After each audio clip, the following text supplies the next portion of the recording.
Bom, então vamos lá. Começando na aula de hoje, página 410, questão número 1.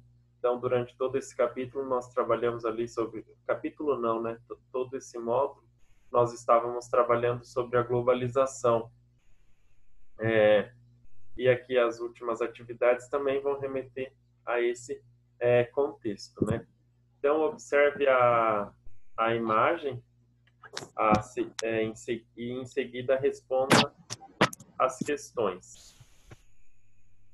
Nós temos ali a imagem de um rapaz que está próximo a embarcar de um avião e ele está conversando pelo celular. Aí nós temos ali a seguinte questão: o que a imagem representa no contexto da chamada globalização? Explique que as principais características dessa imagem e sua ligação com o processo de integração do espaço e o processo de integração do espaço geográfico.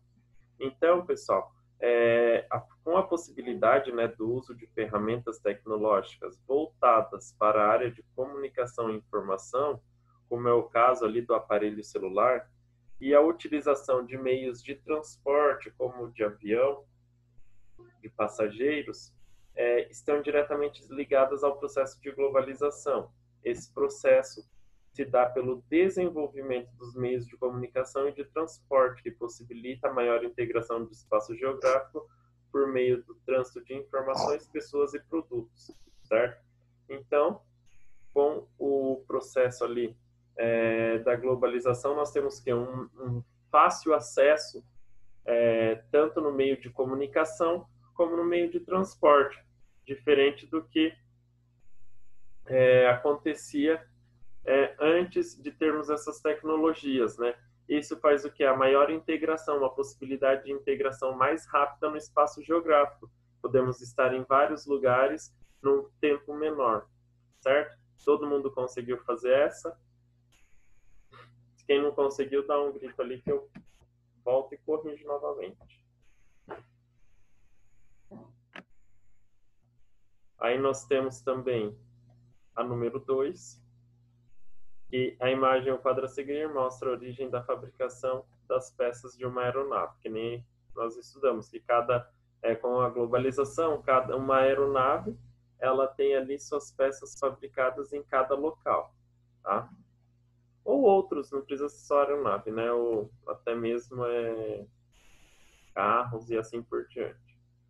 Então, o número de componentes, né, tem um país de origem, que nem o número 1, trem de pouso, Inglaterra. 2, extremidades da asa, Coreia do Sul.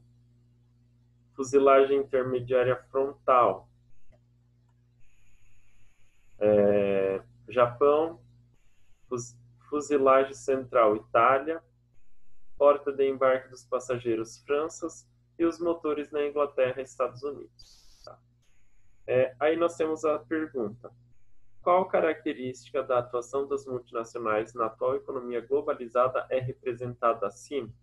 Então, qual que é a característica? É a fragmentação, né, do processo produtivo.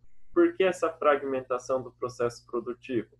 Porque como nós observamos, cada peça as peças ali principais do avião são produzidas em um determinado local, tá? Então, fragmentando essa produção, não sendo só em um lugar, certo?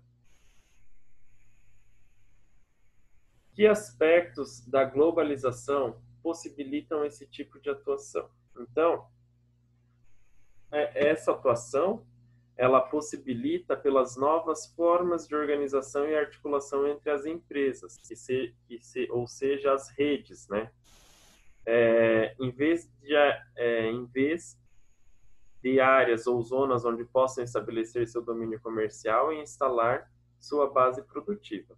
As empresas, elas distribuem-se em diferentes pontos do globo, elas são articuladas entre si por fluxo e trocas diversas, configurando, portanto, com as redes como redes comerciais. Então, com essa fragmentação da produção, as empresas, elas acabam estabelecendo as redes, né? As redes ali que seriam a produção dessas peças em vários países, depois só fica, essas peças são determinadas em um local onde que vai ser a construção da aeronave, certo? Então, as redes elas possibilitam essa configuração, né, transformando ali em redes comerciais. Elas articulam pelos fluxos e as trocas diversas, tá? Então, essa é a resposta da letra B. Se alguém precisar que eu repita, vocês falam que eu repito novamente.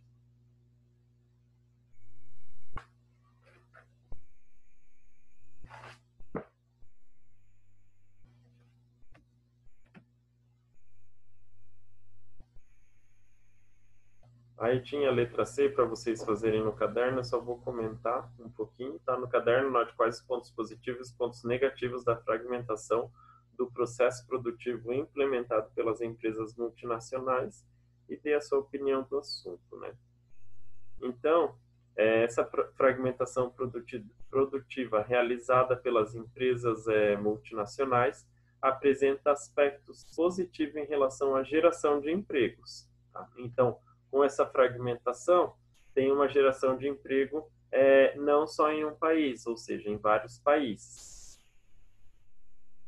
Mas, por outro lado, a mobilidade de que as fábricas dispõem atualmente causa instabilidade quanto à duração e à permanência das instalações em determinado local e, consequentemente, traz constantes ameaças de desemprego, tornando-se, assim, um aspecto negativo, né? Que daí volta aquela questão, que como ela divide em determinado local ali onde que a aeronave ela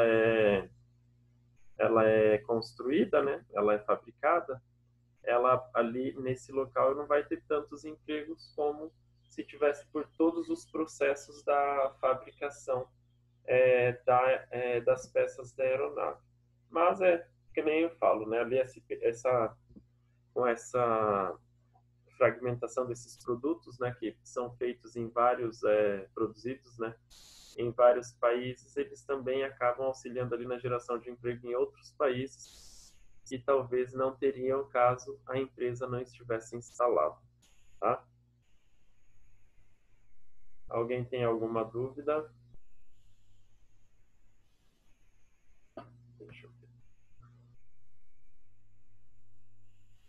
Se alguém tem alguma dúvida, pessoal, vamos falando. Temos ali a questão 3, observe o mapa e responda as questões a seguir. Refugiados por origem. Temos aqui o mapa mundi, com os principais refugiados, origens dos refugiados. Então, é aquela mesma coisa, né?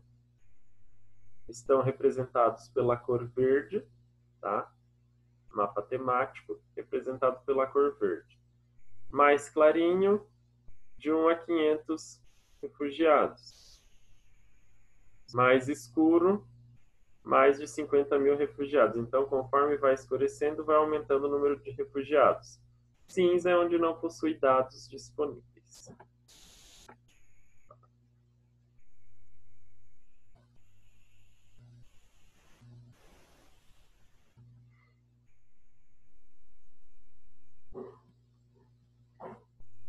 Então, temos ali algumas questões, né? Qual país da América do Sul tem maior quantidade de refugiados pelo mundo? Qual país que é? Temos aqui Colômbia, tá? Então, vocês podem representar, escrever lá na resposta da letra A Colômbia. Letra B. Cite 2 países africanos com mais de 50 mil refugiados pelo mundo.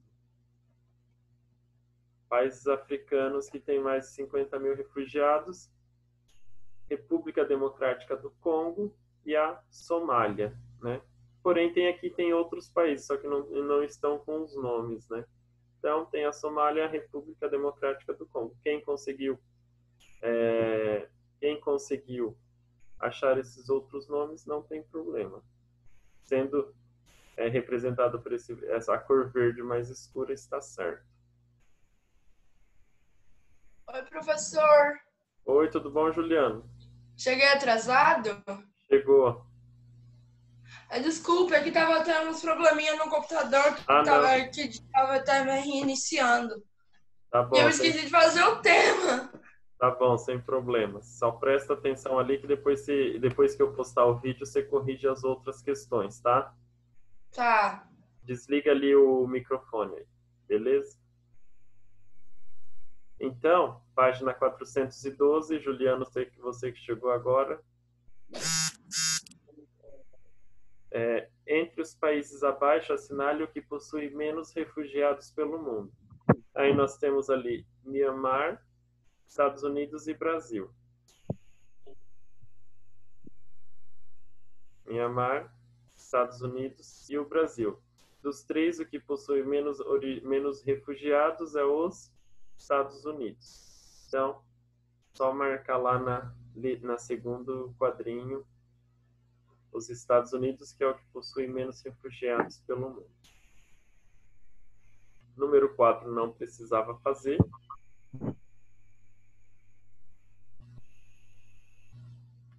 Número 5. Assinale V para verdadeiro, né, e F para as informações falsas. Então, nós temos ali a primeira. A busca por melhores condições de vida e trabalho é uma das principais responsáveis pelo fluxo de trabalhadores pelo mundo, né? Então, essa afirmação ela é verdadeira, porque a maioria das pessoas, né, que buscam trabalho ali pelo mundo, principalmente nos países desenvolvidos, elas buscam ali por melhores condições de vida. Então, a número 5, a primeira questão, é verdadeira. O deslocamento de pessoas com baixa qualificação profissional provenientes dos países subdesenvolvidos que migram para países desenvolvidos e em desenvolvimento é chamado de fuga de cérebro.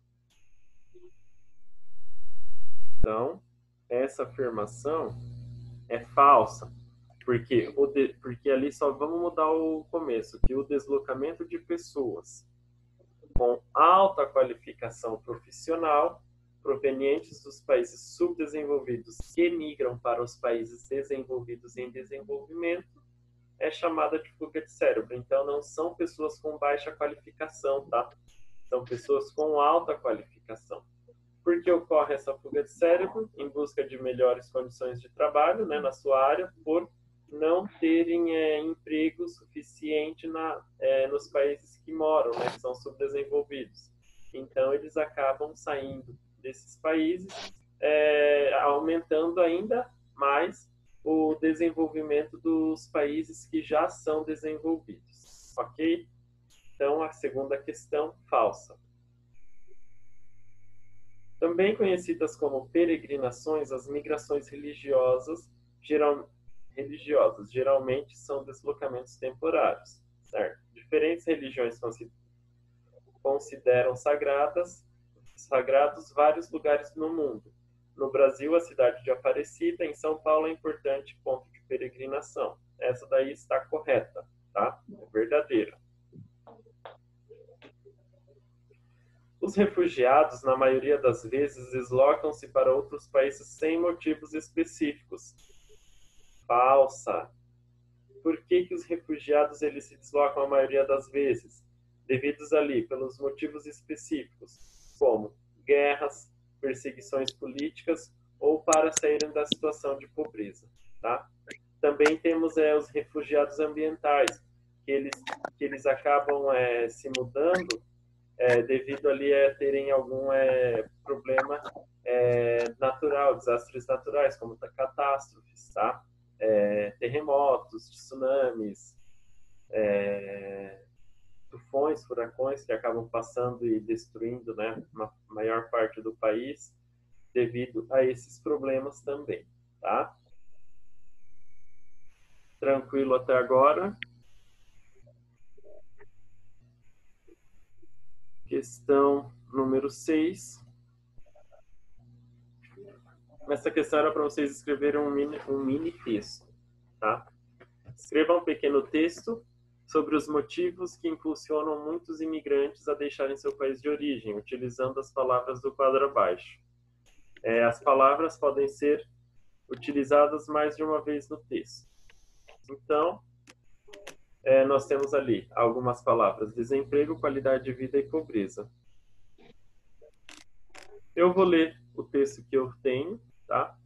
Aí vocês fizeram da mesma maneira, um pouquinho diferente. Quem quiser ler para mim, aí é só ligar o áudio e falar que vai ler, tá? Então, nós temos aí, aqui da questão 6. Muitos imigrantes cansados de viver em situações de desemprego e pobreza nos países de origem, onde sofriam a falta de alimentos, atendimento à saúde ou saneamento básico, partem em busca de melhores condições de vida em outros países, muitas vezes atraídas por promessas de emprego. Muitas pessoas também saem de seus países de origem para fugirem de guerras ou perseguições políticas e religiosas, tá? Então, esse é um pequeno texto, né, utilizando as palavras que estão acima, que é desemprego, qualidade de vida e pobreza, tá? Se vocês fizeram nessa forma, está correto também. E depois temos outra questão, né, para vocês escreverem um pequeno texto sobre as ameaças que são submetidas os imigrantes clandestinos. São utilizando as palavras do quadro abaixo, podem ser e as palavras elas podem ser utilizadas mais de uma vez no texto, né? Que são contrabando de pessoas, narcotráfico e a exploração do trabalho. Então, vou ler a resposta para vocês. Motivados pelo sonho de terem uma vida melhor em outros países, muitas pessoas arriscam suas vidas ultrapassando fronteiras clandestinas em situação de clandestinidade. Essas pessoas se tornam vulneráveis e grande parte delas é explorada de diversas maneiras por bandidos que praticam o contrabando de pessoas. Algumas são forçadas a trabalharem para o narcotráfico e outras sofrem exploração do trabalho, sendo submetidas a trabalhos forçados, tá? Então, essa é a resposta da número 7. Vocês poderiam ter feito de forma parecida ali também. Certo, pessoal? Então, com essas questões, nós conseguimos encerrar aqui a primeira parte, né? O módulo 1. Encerramos o capítulo 2, tá? Foi um pouquinho mais extenso devido ali ao número de aulas que nós tivemos. Demoramos um pouquinho mais. Porém, conseguimos terminar o capítulo 2, tá? Pessoal, alguém tem alguma dúvida referente a essas questões? Oi? Eu não estava na última aula. Essas atividades é para entregar ou era só para fazer mesmo? Não, essas era só para responder, tá? Tá. Quem que tá falando, só para eu saber? É o Victor. Ah, então tá bom. Essas era só para vocês estarem fazendo, tá? Que era referente ao restante da unidade, ok? Eu vou pausar a gravação